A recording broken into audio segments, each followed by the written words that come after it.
வணக்கம். Sivan stories narrated by mister Tamizhan. இன்னைக்கு நம்ம 2 எபிசோட் பார்க்க போகிறோம், 78 and 79.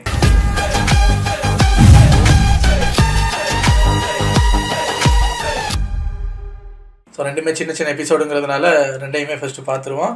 சரி வாங்க, இது ஒரு 12 + 12 மினிட்ஸ் வீடியோங்கிறதுனால டக்குன்னு பார்த்துட்டு ரெடி.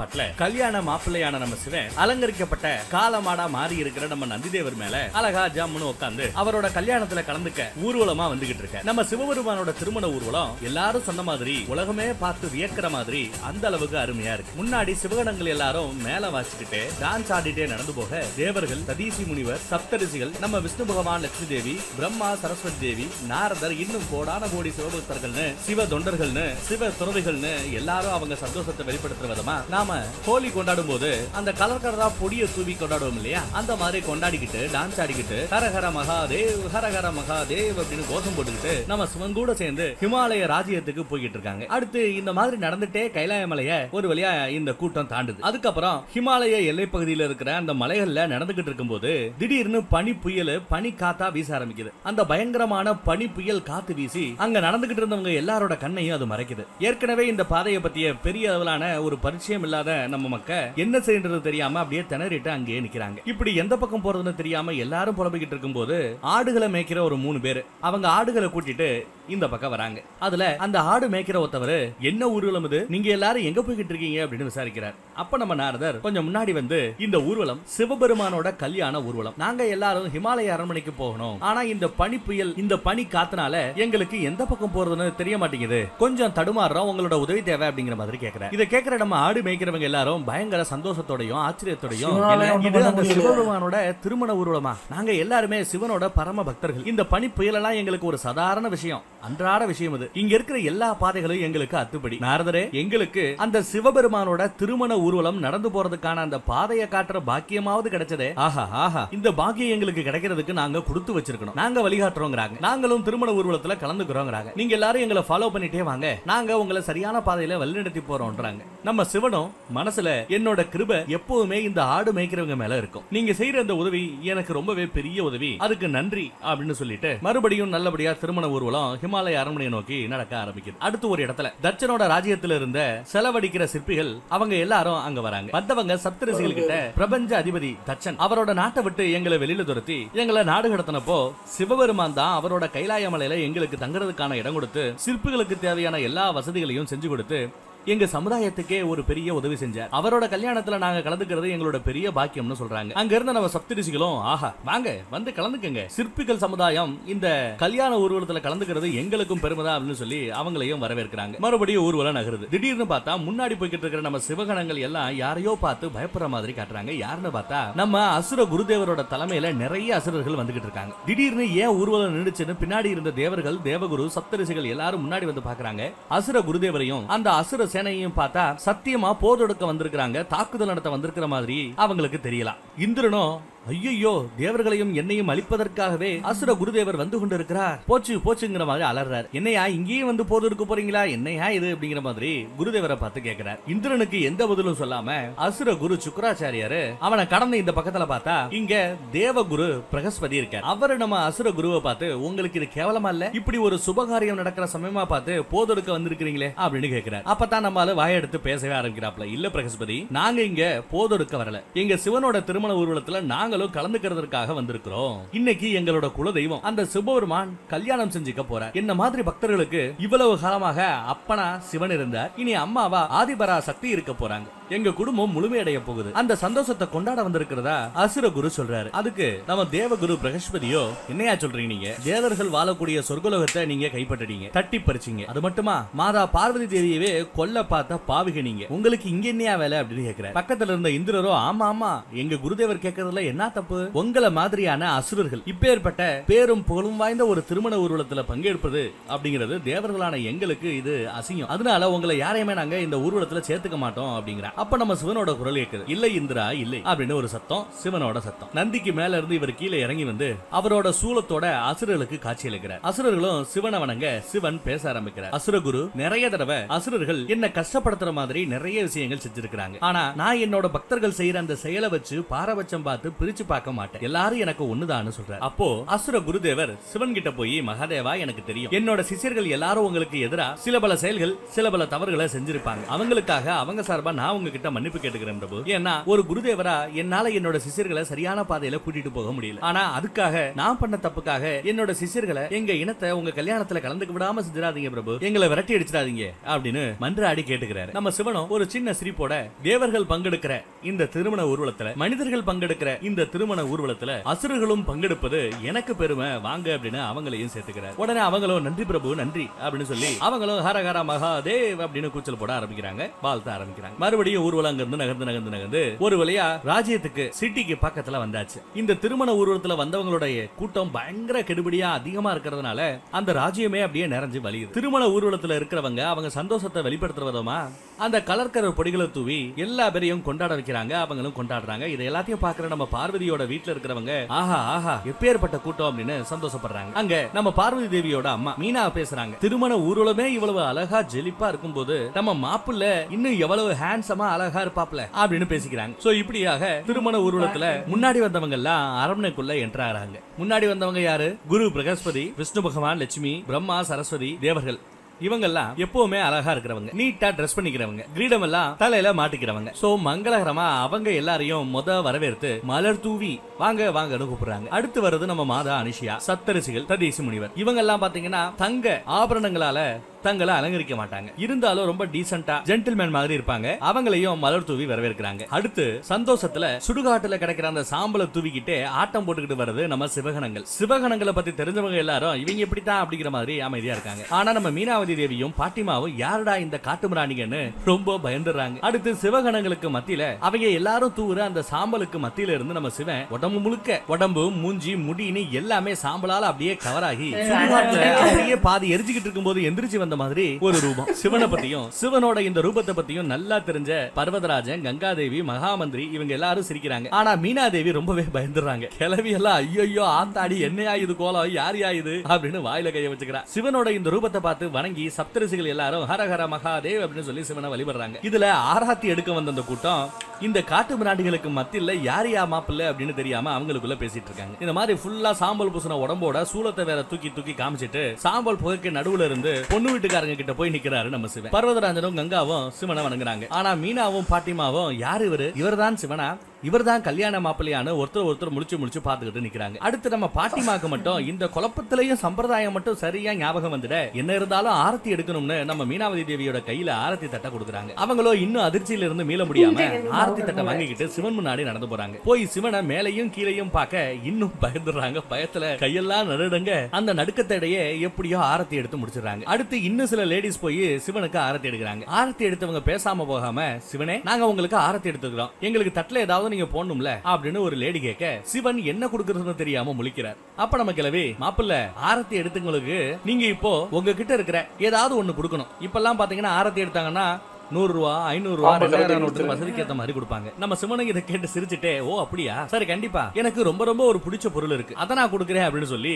இப்போ உலகமே பணத்தை பிடிச்சு ஆடிக்கிட்டு இருக்கு. ஆக்சுவலா பாத்தீங்கன்னா ஆரத்தி எடுக்கும் போது எதுக்கு இருக்கிறவரு அவருக்கு பிடிச்ச ஏதாவது ஒண்ணு ஆரத்தி தட்டுல போடுவார். இப்போ எல்லாத்துக்கும் பணம் ஆகி போச்சு, பணத்தை தான் நம்ம போட்டுக்கிட்டு இருக்கோம். நம்ம சிவனுக்கு ரொம்ப பிடிச்சது என்ன தெரியுமா, அவரோட கழுத்துல இருக்கிற அந்த நாகப்பாம்பு. ரொம்ப பிடிச்ச போடுறேன்னு சொல்லிட்டு நாகப்பாம்பை உருவி காட்டுறாரு. அந்த நாகப்பாம்பு சீரரை பார்த்து ஏற்கனவே பயப்படுறாரு. ஏற்கனவே பயத்துல இருந்து நம்ம மீனா டாலிங்க இன்னும் ரொம்ப பயப்படாது. அடுத்து நம்ம சிவன் அந்த பாம்பு எடுத்து ஆரத்தி தட்டுல வைக்க அந்த லேடி ஏதாவது போடுங்க சாமின்னு கேட்ட அந்த லேடி தட்டையே கீழே போட தட்டு விழுந்த அந்த சத்தத்திலையும் எல்லாரும் கத்துறதையும் ரொம்பவே பயந்து போய் மகாராணி நம்ம மீனாவதி தேவி மயங்கி விழுந்துடுறாங்க. அதுக்கப்புறம் நம்ம கிளவிதான் யாராவது தண்ணி கொடுங்கப்பா அப்படின்னு சொல்லி மீனாவதி தேவி மேல தண்ணியை தெளிச்சு எந்திரிக்கிறாளா அப்படின்னு பாக்குறாங்க. பர்வதராஜன் கூட மீனா மீனான்னு கூப்பிட்டு பாக்குறாரு. பட் மீனா எந்திரிக்கவே இல்லை. இதெல்லாம் பாக்குற கிளவி காட்டு கத்த ஆரம்பிக்கிறான். என் பொண்ணு முன்னாடியே இந்த கல்யாணத்தை நினைச்சு ரொம்ப வருத்தத்துல இருந்தா, எப்படி என் பொண்ணு ஸ்டார்டிங்ல இருந்தே இந்த கல்யாண பேச்ச ஆரம்பிச்ச அந்த காலகட்டத்துல இருந்தே வருத்தத்துல இருந்தா. ஆனா நான் தான் நேத்து ஏதோ பாவம் இவ்வளவு தூரம் வந்துருச்சு, உன் பொண்ணு தப்பான ஒரு ஆளை தேர்ந்தெடுக்க மாட்டா அப்படி இப்படின்னு சொல்லி மீனாவை தேத்தி வச்சிருந்தேன். ஆனா இன்னைக்கு எனக்கு நல்லா தெரிஞ்சு போச்சு, இப்பேற்பட்ட காட்டு பிராடுகளுக்கு மத்தியில என் பேத்தியால வாழ முடியுமா அப்படிங்கிற மாதிரி கத்துது. பர்வதராஜன் பொண்டாட்டிய மீனா மீனா எந்திரிமா, அந்த நாகராஜ பாம்பை பார்த்து நீ பயந்துட்டியா? சிவன் நாகர்களோட குலதெய்வம், அவர் இருக்கும் போது பாம்பால ஒண்ணு செய்ய முடியாதுன்னு பேச்சுவார்த்தை நடத்திக்கிட்டு இருக்கும் போது கிழவி நடுவுல புகுந்து, ராஜா நிறுத்துங்க, என்னோட பொண்ணு ஒண்ணும் அந்த பாம்பை பார்த்து பயந்து மயங்கி கீழே விழல. அவளோட பயமே பார்வதியோட வாழ்க்கையை நினைச்சுதான். அவளை எந்த மாதிரி குடும்பத்துல கல்யாணம் பண்ணி கொடுக்க போறோங்கிற அந்த கவலை தான் அவளை மயக்கமடைய செஞ்சிருக்கு அப்படின்னு சொல்லிவிட்டு சுத்தி இருக்கிறவங்கள பார்த்து, ஏன் இப்படி சும்மாவே நின்னு வேடிக்கை பார்த்துட்டு இருக்கீங்க, மகாராணி மயங்கி கிடக்குறாங்க தெரியல, அவங்க ரூமுக்கு உடனே தூக்கிட்டு போங்கன்னு சொன்னதுமே பொண்ணு வீட்டுல இருக்கிறவங்க எல்லாரும் திரும்பி அரண்மனைக்குள்ள போயிடறாங்க. விறுவிறுன்னு எல்லா கூட்டமும் அப்படியே பின்னாடியே அரண்மனைக்குள்ள போக ஆரம்பிச்சிருது. நம்ம பர்வதராஜனை தவிர மாப்பிள்ளை வீட்டார இன்னும் முழுசா வரவேற்காம அப்படியே உள்ள போயிடறாங்க. டே அதெல்லாம் கிடக்கட்டும், என் பாம்பை என்கிட்ட கொடுங்கடா அப்படின்னு நம்ம சிவன் நந்திக்கிட்ட இருந்து பாம்பை வாங்கி கழுத்துல போட்டுக்கிறார். இப்போ அரண்மனைக்கு வெளியில இருக்கிறது பொண்ணு வீட்டு சார்பா பர்வதராஜன் மகாமந்திரி குருதேவர் தான். மாமனார் சிவன் கிட்ட போய் கைகூப்பி, மகாதேவா, மீனா ரொம்ப கல்யாண வேலையில பயங்கர மும்முரமா இருந்து வேலை பார்த்ததுனால உடம்ப கவனிக்காம விட்டுட்டா, அதனாலதான் மயங்கிட்டா. இந்த பிரச்சனைக்காக நான் உங்ககிட்ட மன்னிப்பு கேட்டுக்கிறேன். பிரபு, உங்ககிட்ட ஒரு வேண்டுகோள், இந்த பிரச்சனை எல்லாம் முடிஞ்சு திருப்பி நாங்க உங்களை வரவேற்கிற வரைக்கும் நீங்களும் உங்க கூட வந்திருக்கிற எல்லா விருந்தினர்களும் விருந்தினகர் மாளிகையில தங்கிக் கொள்ள வேணும். விருந்தினகர் மாளிகையில தங்கணுமா? இதை கேட்கிற நம்ம சிவனும் சரிங்க மாமனாரே அப்படிங்கிற மாதிரி சிரிச்சுட்டே நிக்கிறார். அடுத்து நம்ம மாப்பிள்ளை வீட்டின் சார்பா வந்திருக்கிற விஷ்ணு பகவான், சப்தரிசிகள், ததீசி முனிவர், தேவர்கள் எல்லாரும் ஒரு மீட்டிங்ல இறங்குறாங்க. அப்ப நம்ம காசிப முனி இப்ப நடக்கிற இந்த அசம்பாவிதங்கள் எல்லாமே அனுஷியா மாதாவோட பையன் துருவாச முனிவர் கொடுத்த அந்த சாபத்தினாலதான் நடக்குது அப்படின்னு சொல்றாரு. அங்க அத்ரிங்கிற ரிஷி, சப்த ரிஷிகள்ல அவரும் ஒருத்தர், அவரும் அங்கதான் இருக்கார். ரிஷி அத்ரியும், ஆமா நடக்கிற எல்லாமே துருவாச முனிவரோட சாபத்தினாலதான், அவர் என் பையனோட சாபத்தினாலதான் இதெல்லாம் நடக்குது அப்படின்னு ரொம்ப வருத்தத்தோட சொல்லிக்கிறாரு. அடுத்து பிரகு முனிவர், இப்படி அசம்பாவிதத்தோட நின்றா பரவாயில்ல, ஆனா அந்த சாபம் இன்னும் கொஞ்சம் அதிகமா வேலை செஞ்சு கல்யாணத்தையே நடக்க விடாம செஞ்சுட்டா அப்படின்னு கேட்டு பயப்படுறாரு. இப்படி எல்லாரும் வருத்தத்தோட நம்ம விஷ்ணு பகவானை நோக்கி கைகூப்பி, பிரபு இப்ப இந்த பிரச்சனைக்கு நீங்க தான் தீர்வு சொல்லணும் பிரபு அப்படின்னு வந்து நிக்கிறாங்க. விஷ்ணு பகவானும், என்கிட்ட இந்த பிரச்சனைக்கான தீர்வு இல்லப்பா, இந்த பிரச்சனைக்கான தீர்வு பார்வதி தேவியை தவிர வேற யாராலையும் சொல்ல முடியாது, இந்த பிரச்சனையை தீர்க்கிறதுக்கான முழு பொறுப்பும் அவங்க கையில தான் இருக்குன்னு சொல்லி இவரு கையை விரிச்சிடறாரு. அடுத்து பார்வதி தேவியை காட்டுறாங்க. அவங்க அம்மா எப்போ கந்திருப்பாங்க அப்படின்னு அம்மா பக்கத்திலேயே இருந்து அவங்களையே வருத்தத்தோட பாத்துக்கிட்டு இருக்காங்க. அப்போ மயங்கின மீனாவதி தேவி இப்பதான் கண்ண முழிக்கிறாங்க. கண்ணை திறந்து பார்வதி தேவிய மன கோலத்துல பாத்துட்டு, அம்மா இங்க தான் பெத்த தாய கிளவிய தேடுது. கூட்டத்துல கிளவிய ஒரு வழியா கண்டுபிடிச்சு கிளவி கிட்ட வேண்டாமா இந்த கல்யாணங்கிறாங்க. பர்வதராஜன் கிட்ட வேணாமியா இந்த கல்யாணங்கிறாங்க. இதை கேட்கிற சுத்தி இருக்கிறவங்க, குறிப்பா நம்ம பார்வதி எல்லாம் பயங்கர ஷாக் ஆயிராங்க. மீனாவதி தேவி, சிவன் ஏதோ நம்ம பழக்க வழக்கத்துல இருந்து கொஞ்சம் மாறுபட்டவர் எனக்கு தெரியும், ஆனா இப்படி பயங்கரமான ஒரு ரூபத்துல இருப்பாருன்னு நான் கற்பனை கூட பண்ணி பாக்கலங்கிறாங்க. பர்வதராஜரோ, மீனா நீ சிவனோட இந்த சாம்பல பூசண ரூபத்தை பார்த்து அவரை தப்பா எடை போட்டுறாத, என்ன நம்பு மீனா, என்னோட மாப்பிள்ள சிவன் பார்வதிக்கு ஏத்த தகுதியானவர்னு சொல்றாப்ல. ஆனாலும் மீனா கேட்காம, நீங்க சொல்ற மாதிரி ஒருவேளை பார்வதிக்கு தகுதியானவராக இருந்தா இப்படி பயங்கரமான விகாரமான ரூபத்துல அவர் எதுக்காக இங்க வந்திருக்கணும்? மாப்பிள்ளையே இப்படி ஒரு ரூபத்துல இருந்தா அவரோட குடும்பமும் கைலாய மலையில இருக்கிறவங்களும் அவங்களோட வாழ்வு முறையும் இப்படித்தான் பயங்கரமா இருக்குமா? என்னோட பொண்ணு அங்க வாழ அனுப்பி என்னால அவளோட வாழ்க்கையை அழிக்க முடியாதுன்னு சொல்றாங்க. அடுத்து நம்ம பார்வதியை பார்த்து, நீ எனக்கு சத்தியம் செஞ்சு கொடுத்திருக்கிற, ஞாபகம் இருக்கா? அன்னைக்கு நீ என்ன சொன்ன? சிவன் எனக்கு தகுதியானவராக நம்ம குடும்பத்துக்கு ஏத்த மாப்பிள்ளையா மாறி அவரா வந்து பொண்ணு கேப்பார், என்ன கல்யாணம் பண்ணிப்பார் அப்படின்னு சொன்ன. ஆனா அப்படி எதுவுமே இப்ப நடக்கலையே, அவர் ஒன்னும் மாறின மாதிரி எனக்கு தெரியலையே, அதனால கல்யாணம் கேன்சல் அப்படின்றது. கல்யாணம் கேன்சலா? ஒரு பெரிய குண்ட தூக்கி போடுது இந்த அம்மா. ஞாபகம் இருக்கட்டும், பார்வதி ஏற்கனவே இவங்க அம்மாக்கு ஒரு சத்தியம் பண்ணி கொடுத்திருந்தாங்க, உங்க விருப்பம் இல்லாம நான் கல்யாணம் பண்ண மாட்டேன் அப்படின்னு சொல்லியிருந்தாங்க. சோ இப்போ பார்வதியோட அம்மாவுக்கு இந்த கல்யாணத்துல விருப்பம் இல்ல, அப்போ கல்யாணமும் இல்ல. அடுத்து என்ன ஆகும் அப்படிங்கறத நெக்ஸ்ட் எபிசோட்ல பாப்போம். தேங்க்யூ. இவங்க இப்படித்தான் பேசுவாங்க, நான் கடைசியில் கல்யாணத்தை நடத்திடுவாங்க. அடுத்த எபிசோட என்ன சேர்த்து பார்த்துருவோம். போன பாட்டுல நம்ம மீனாவதி தேவி இந்த கல்யாணம் நடக்கவே நடக்காது, அவ்வளவுதான், அம்புட்டு தான் கேன்சல் அப்படின்னு சொல்லி பிரச்சனை பண்ணிக்கிட்டு இருந்தாங்க. பர்வதராஜன் எவ்வளவோ அந்த அம்மாவை அமைதிப்படுத்த முயற்சி பண்ணார். இல்லம்மா அது வந்து பேச வரும்போது நீங்க பேசாதீங்க, அவ்வளவுதான், இதுக்கப்புறம் இந்த கல்யாணம் நடக்க வாய்ப்பே இல்ல, கல்யாண ஊர்வலத்துல வந்த எல்லா பேரையும் திரும்ப போக சொல்லுங்க, கல்யாணம் கேன்சல் அப்படின்றாங்க. உடனே அப்பா, இப்போ ஒரு அம்மாவா நீ செய்யற இந்த காரியத்தினால நம்ம பொண்ணத்தான் 4 பேரு கேவலமா பேசுவாங்க அப்படின்னு சொல்றேன். அப்பவும் அந்த அம்மா, அதை கூட நான் ஏத்துக்க தயார், ஆனா இப்படி காட்டு மிராண்டிகளோட பூதங்களோட பிசாசுகளோட என் பொண்ணு எப்படி வாழ்வா? அப்படி புகுந்த வீட்டுல போய் இந்த பேய் பிசாசு பூதங்களோட வாழ்றதை விட அப்பா அம்மா வீட்லயே காலாகாலத்துக்கு கல்யாணமாகாம இருந்துட்டு போலாம் அப்படிங்கிற ரேஞ்சுக்கு பேசுறாங்க. எனக்கு கன்னியாதானம் செஞ்சு கொடுக்கிற அந்த பாக்கியமே இல்ல அப்படின்னு நினைச்சு அழுகுறாங்க. இவ்வளவும் கேட்டுட்டு நம்ம பார்வதி தேவி இப்பதான் பேச ஆரம்பிக்கிறாங்க. அம்மாவோட கையை பிடிச்சு, அம்மா எனக்கு புரியுது, சிவனோட இந்த வைராக்கிய ரூபம் உங்களுக்கு பிடிக்கல, ஆனா கல்யாண வாழ்க்கை நல்லதா நடக்கிறதுக்கு, கல்யாண வாழ்க்கை நல்லதா இருக்கிறதுக்கும் வெளி தோற்றமோ இல்ல வெளி ரூபமோ தேவையில்லமா, கணவன் மனைவிக்கு நடுவுல காதலும் சமர்ப்பணமும் இருந்தாலே போதும், விட்டு கொடுக்கிற மனப்பணம் இருந்தாலே போதும், கல்யாண வாழ்க்கை சிறப்பா இருக்கும் அப்படின்னு சொல்றாங்க பார்வதி தேவி. ஒரு தடவை நான் விட்டு கொடுத்தா இன்னொரு தடவை அவர் விட்டு கொடுக்க போறாரு, அம்பிட்டு தான் அப்படிங்கிற மாதிரி ரொம்ப ஈஸியா கடந்து போக பாக்குறாங்க. ஆனாலும் அந்த அம்மா இல்ல நீ வேணா விட்டு கொடுத்து போவே ஒழிய உன் புருஷன் விட்டு கொடுத்து போறதுக்கு வாய்ப்பே கிடையாது, சிவன் அப்பேற்பட்ட ஆளும் இல்லங்கிற மாதிரி அம்மா சொல்ல, சிவன் என்ன எவ்வளவு காதலிக்கிறார் அப்படிங்கறத நான் உங்களுக்கு நிரூபிச்சு காமிக்கணும்னு ஆசைப்படுறேன். அவர் ரொம்ப எளிமையானவர். அந்த எளிமையோட வெளிப்பாடு தான் கல்யாணத்துக்குன்னு ரொம்ப ஸ்பெஷலா அவர் ரெடியாகி வராம எப்பவும் போல ரெடியாகி வந்திருக்கிறார். எனக்கு கொஞ்சம் டைம் கொடுங்கம்மா, நானே சிவன் கிட்ட பேசி இத பத்தி எல்லாம் அவருக்கு புரிய வைக்கிறேன்னு சொல்லிட்டு இருக்கும்போது நம்ம கிளவி இல்ல அதெல்லாம் சரிப்பட்டு வராது, அது மட்டும் இல்லாம நலங்கு வச்ச பிறகு கல்யாண பொண்ணு வெளியில எல்லாம் போக கூடாது, மாப்பிள்ளைய நேருக்கு நேரெல்லாம் சந்திச்சு பேசவும் கூடாது அப்படின்னு கத்திக்கிட்டு இருக்கு. பார்வதி இல்ல சிவன் கிட்ட ஒரு பார்வை அப்பாவை பார்த்து பார்க்க அப்பா முடிவு பண்ணிட்டார். என்னம்மா சம்பிரதாயத்தை டிஸ்டர்ப் பண்ணாம பார்வதி மாப்பிள்ளை கூட பேசினா சரிதானே, வெளியே போக கூடாது, நேருக்கு நேரு மாப்பிள்ளைய பார்க்க கூடாது, அப்படித்தானே, அதுக்கு நான் ஒரு வழி பண்றேங்கிறாரு அப்பா. அப்பவும் நம்ம பார்வதி தேவியோ அம்மா சம்மதிக்காம நான் சிவன் கிட்ட போய் பேச மாட்டேன்னு சொல்றாங்க. இதை கேட்டதா அம்மா கொஞ்சம் மனசிறங்கி பரவாயில்ல நமக்காக நம்ம பொண்ணு இப்படி பேசுறாள்னு சொல்லிட்டு சரி போய் பேசிட்டு வா, முடிஞ்சா அவரை மாத்திட்டு வா அப்படின்னு சொல்றாங்க. அந்த பக்கம் சிவன் இருக்கிற விருந்தினர் மாளிகையை காட்டுறாங்க. நம்ம கல்யாண மாப்பிள்ளை ஒரு சீட்டை பிடிச்சு அதுலயும் உட்கார்ந்து தியானம் செஞ்சுக்கிட்டு இருக்க. அந்த தியானம் செய்யற ரூமுக்கு வெளியில எப்பவும் போல நம்ம நந்தி தேவர் காவகாத்துட்டோம், இன்னொரு பக்கம் சிவகாரங்களை பிடிச்சு சும்மா செமையா திட்டுக்கிட்டு இருக்க. இப்ப நடக்கிற இந்த பிரச்சனைக்கெல்லாம் காரணம் நீங்க தான்டா, நான் எத்தனை வாட்டி சொல்லி புரிய வச்சேன், கொஞ்சம் ஆடாம இருக்கடா, கொஞ்சம் அடக்கி வாசிங்கடான்னு. சுத்தி யாரு இருக்கா, என்ன நடக்குது, இத கூடவா பார்க்க மாட்டீங்க, உங்களாலதான் மகாதேவருக்கு இவ்வளவு அவமானம், இந்த பிரச்சனையால நம்ம மாதா பார்வதி தேவி எவ்வளவு கஷ்டப்படுறாங்க தெரியுமா அப்படின்னு பேசிக்கிட்டு இருக்கும்போது குருதேவர் அங்க வராரு. வந்தவர் தியானம் செய்யற நம்ம சிவன் கிட்ட போய், சிவனே ராஜகுமாரி பார்வதி உங்ககிட்ட பேசணும்னு ஆசைப்படுறாங்க, அதனால தயவு செஞ்சு நீங்க என் கூட வந்து அவங்க ஆசையை நிறைவேற்றுங்க பிரபு அப்படின்னு சொல்றாரு. நம்ம சிவனும் தியானத்துல இருந்து கண் திறந்து என் டார்லிங் என்கிட்ட பேசணும்னு ஆசைப்படுறாங்களா, இதோ வந்துட்டேன் குருதேவரே அப்படின்னு சொல்லிட்டு அவரும் பின்னாடி போறார். குருதேவர் நம்ம சிவனை திரையெல்லாம் போட்ட ஒரு இடத்துக்கு கூட்டிட்டு போய் நிக்க வச்சுட்டு அவரு திரும்புறாரு. இந்த பக்கம் மாப்பிள்ளை திரும்புறாரு. என்னடா நம்ம டார்லிங்க காணமே, பார்க்க வரதா சொன்னாங்களே அப்படின்னு சுத்தி முத்தி பார்த்தா வெறும் தரதா இருக்கு, என்ன நடக்குது அப்படின்னு அவர் யோசிச்சுட்டு இருக்கும்போது கரெக்டா நம்ம பார்வதி தேவி அலங்காரம் செஞ்ச கல்யாண பொண்ணா திரையோட இன்னொரு சைடுல இருந்து வராங்க. நம்ம சிவன் திரைக்கு இந்த பக்கத்துல இருந்து வெறும் நிழலா பிம்பமா தான் காதலியோட மனக்கோலத்தை பார்த்து ரசிக்கிறார். பார்வதி தேவியோ சிவனை நேருக்கு நேர் பார்க்காம கீழே பார்த்துட்டு சிவன் கிட்ட பேச ஆரம்பிக்கிறாங்க. ஆண்டவா, எங்க அம்மாவுக்கு நான் சத்தியம் பண்ணி கொடுத்திருக்கிறேன், நீங்க திருமண உருவத்துல அவங்க ஏத்துக்கிற மாதிரி ஒரு ரூபத்துல வருவீங்கன்னு, ஆனா நீங்க என்னவோ உங்களோட வைராக்கிய ரூபத்துல அந்த சாம்பல் பூசின ரூபத்துல ரொம்ப பயங்கரமா வந்து இறங்கி அம்மாவை பயமுடுத்திட்டீங்க, அம்மா இப்ப பயப்படுறாங்க, கவலையும் படுறாங்க, என்ன பண்றது அப்படிங்கிற மாதிரி பார்வதி பேச உடனே நம்ம மாப்பிள்ளையும் என்ன எல்லாரும் ரூபன்ட்டே இருக்கீங்க, என்னோட இந்த வைராக்கிய ரூபத்துல பயப்படுற மாதிரியோ கவலைப்படுற மாதிரியோ என்ன இருக்கு பார்வதி, நான் எப்படி ரொட்டீனா ட்ரெஸ் பண்ணணும் அதே மாதிரி தானே பண்ணிருக்கிறேன், கைலாயமலையில கூட இதே ரூபத்துல தானே இருக்கிறேன், என்ன நீ பார்த்தப்ப கூட இந்த ரூபத்துல தானே இருந்த, இந்த ரூபத்துல தானே நீ என்ன காதலிக்கவும் செஞ்ச, அப்புறம் என்ன அப்படின்னு கேக்குற. அதுக்கு நம்ம பார்வதி தேவியோ, ஐயா சாமி நான் சொல்ல வர விஷயமே வேற, நீங்க எந்த ரூபத்துல இருந்தாலும் நான் உங்களை காதலிப்பேன், நீங்க எப்படி இருக்கிறீங்களோ அப்படியே நானும் ஏத்துப்பேன், ஆனா என்னோட அப்பா அம்மாவோட ஆசை நான் ஒரு அழகான மாப்பிள்ளையோட கல்யாணம் செஞ்சுக்கணுங்கிறதா, அவங்க விருப்பம் நிறைவேற்றுவோமே அப்படிங்கிறாங்க. அதுக்கு நம்ம சிவன், பார்வதி வெளியில தெரிகிற அந்த அழகு முக்கியம் இல்ல, மனம்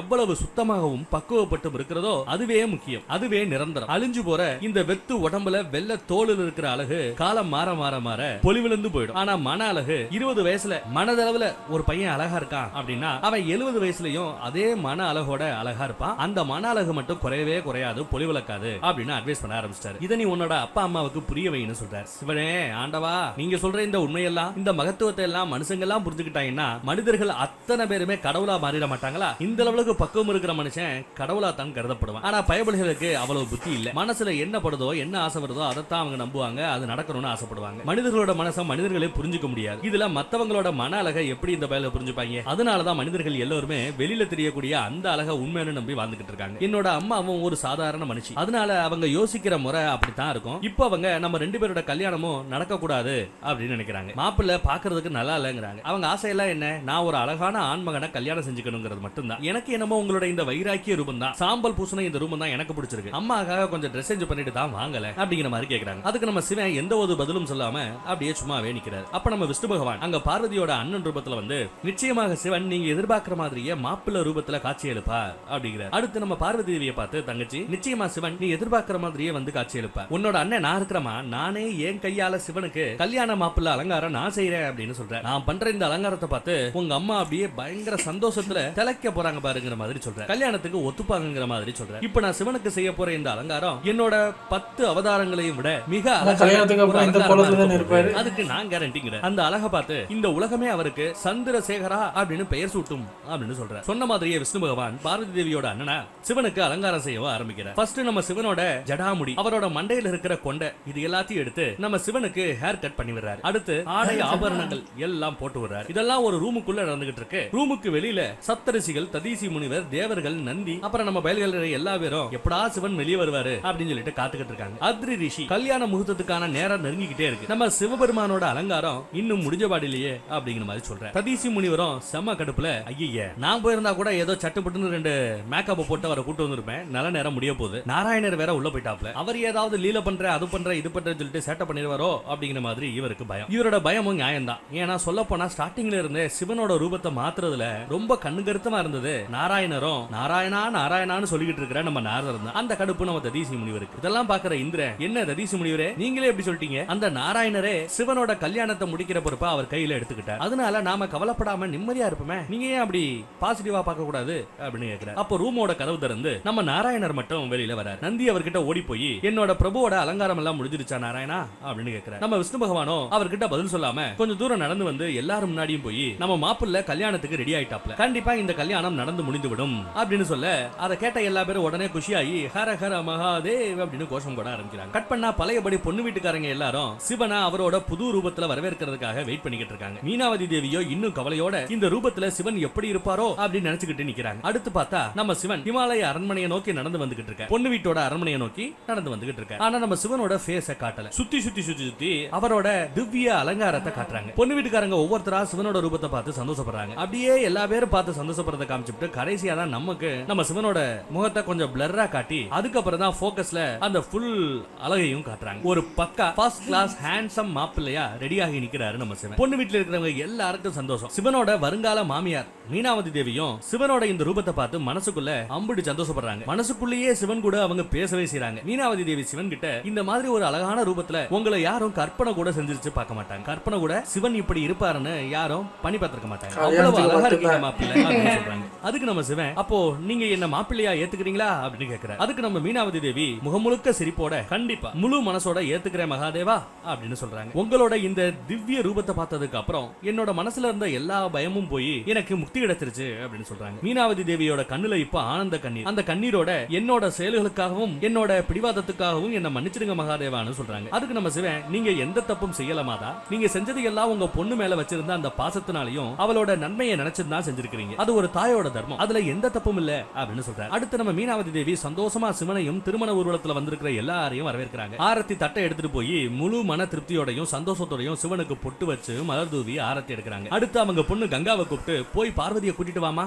அப்படின்னு சொல்றாங்க. பார்வதி தேவி அவங்க அக்காக்கள் விஜயா, ஜெயா இப்படி எல்லாரும் புடைசூல அப்படியே கூட்டிட்டு வராங்க. பார்வதி தேவி கையில மாலையோட குனிஞ்சதல நிமிராம சிவனை நோக்கி நடந்து வராங்க. மாப்பிள்ளை வீட்டுல எல்லாரும் கல்யாண பொண்ணான பார்வதியை பார்த்து சந்தோஷப்படுறாங்க. நந்திதேவர் மனசுல மாதா பார்வதியை நினைச்சு கும்பிடுற. பார்வதி தேவி இப்படி குனிஞ்சதல நிமிராம நடந்து வரத பாக்குற நம்ம சிவன் பார்வதி தேவி கிட்டையும் மனசால பேசுறார். பார்வதி, உன்னோட ஆசைக்காகத்தான் நான் இந்த ரூப மாற்றமே எடுத்து வந்திருக்கிறேன், என்ன நிமிர்ந்து நீ பார்க்க மாட்டாயா, நீ பார்க்காம என்னோட இந்த ரூபம் முழுமையடையாது அப்படின்னு சொல்றாரு. ஆனா நம்ம பார்வதி தேவியை இன்னும் தரைய பார்த்துட்டு வெக்கப்பட்டுக்கிட்டே நீங்க சொல்றதெல்லாம் எனக்கு கேக்குதுன்னு மட்டும்தான் சொல்றாங்களே தவிர சிவனை நிமிர்ந்து பார்க்க மாட்டேங்கிறாங்க. அடுத்து நம்ம பார்வதி தேவி கையில பூமாலையோட நம்ம சிவன் முன்னாடி வந்து நிக்கிறார். யாரு கையில பூமாலையோட சிவன் முன்னாடி வந்து நிக்கிறாங்க நம்ம பார்வதி. அவங்களோட கடினமான தவத்தினால தன் மனதுக்கு பிடித்த மனவாளன நம் கடவுளான சிவனை இன்னைக்கு அவங்க அடைய போறாங்க. சிவனுக்கு மாலை போடுறப்ப கூட இவங்க சிவனோட ஃபேஸ மாப்பிள்ளையோட ஃபேஸ பார்க்கல. சிவனோ எப்படா பொண்ணு நிமிர்ந்து நம்மள பாப்பா அப்படிங்கிற மாதிரி வெயிட் பண்ணி பாக்குறாரு. பட் இல்ல, அவங்க குனிஞ்சதல நிமிராம நிக்கிறாங்களே தவிர சிவனை இன்னும் நிமிர்ந்து பார்க்கல. அடுத்து கங்காதேவி பூமாலையை சிவன் கிட்ட கொடுக்க அவரு பார்வதி தேவியோட கழுத்துல அந்த மாலையை போடுறார். எல்லாரும் மலர் தூவி நம்ம சிவன் பார்வதியை வாழ்த்துறாங்க. ஒரு வழியா நம்ம சிவன் பார்வதியோட கல்யாணம் ரொம்ப சிறப்பா திருப்தியா நடந்து முடிஞ்சது. அடுத்து நம்ம மீனாவதி தேவி,